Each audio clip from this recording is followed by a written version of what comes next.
Have you ever picked up a swim shirt or maybe a sun hat and you see that little tag that says UV protection? You kind of have to wonder, right? Is that just some marketing buzzword or is there real science behind it?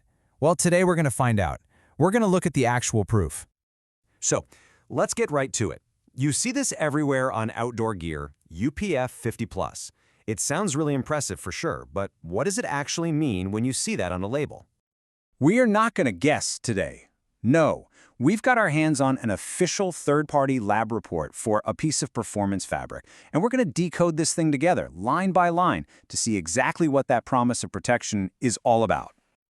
Okay, first things first. We're heading inside the lab to see how a fabric like this is even put to the test in the first place. So, let's meet the star of our show. According to this report, we're looking at a high-tech textile that's really designed for performance. But what's it made of? Let's take a look. The lab report breaks it all down for us. It's 100% polyester. The construction is something called interlock. Think of a really tight, dense weave. And it weighs 150 GSM, which is just grams per square meter. Now these three things, the material, the way it's woven, and how dense it is, are really our first big clues to how well it can block the sun. All right, now for the fun part, the actual test. And this isn't some casual thing. The lab uses this super specialized machine, a UV transmittance analyzer. And it does pretty much what it sounds like. It blasts the fabric with intense UV light to measure exactly how much, or how little, gets through to the other side. Now, before we get to the results, we need to know what we're looking for. And the key number here is UPF, or ultraviolet protection factor. The easiest way to think about it, it's basically SPF, but for your clothes. The higher the number, the better the protection. Simple as that. And here's something that's actually really important. A good lab doesn't just test the fabric when it's all nice and dry. They test it when it's wet too, to mimic real life, like when you're sweating or you've just gone for a swim. See, a fabric's structure can totally change when it gets wet, and sometimes that can actually lower its ability to block UV rays. So to get a top rating, it has to perform great in both conditions. All right, the moment of truth has arrived. The tests are all done, all the data is in. Let's decode these numbers and see how our fabric actually did. First up, let's look at the results for the fabric in its dry state. This is kind of the baseline, right? How it would protect you on just a normal sunny day out. And there it is. The final rating is 50+. That is the highest possible rating a fabric can even get. But let's dig into the raw data a bit to see how they got to that number. Okay, you have to see this. The mean UPF is actually over 530. That's more than 10 times what you even need for a 50+ rating. And look at the transmission percentages. Only 0.4% of UVA rays got through. Those are the ones that age your skin.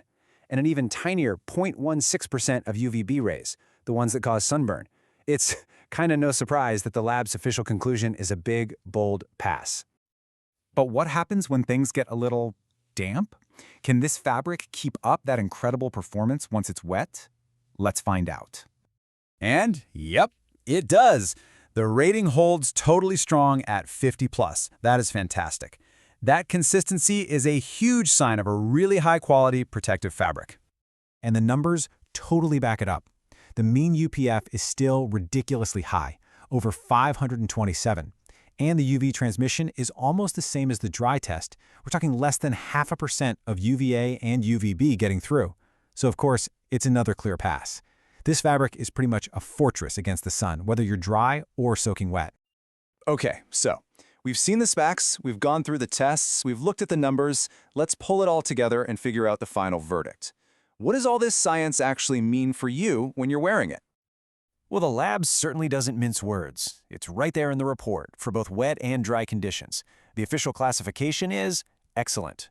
And that's the absolute top tier, the best category for sun protective clothing. It's like a scientific stamp of approval. So let's just boil it all down. Here's the bottom line. This fabric gets the highest possible rating, UPF 50+. It does that by blocking more than 99.5% of all those harmful UVA and UVB rays. It gives you that top-level excellent protection, whether you're bone dry or soaking wet. And most importantly, this isn't just a marketing claim. It is verified by an independent lab using a totally standardized scientific process. So, at the end of the day, when you see that UPF 50+ tag on a piece of clothing, you can feel really confident that it's not just a clever sales pitch. It's a real promise of protection, a promise that's been tested, measured, and proven by science. And it kind of makes you wonder, doesn't it? What other labels are hiding in your closet right now? What other science, what other hidden tests are just waiting to be decoded on the tag of your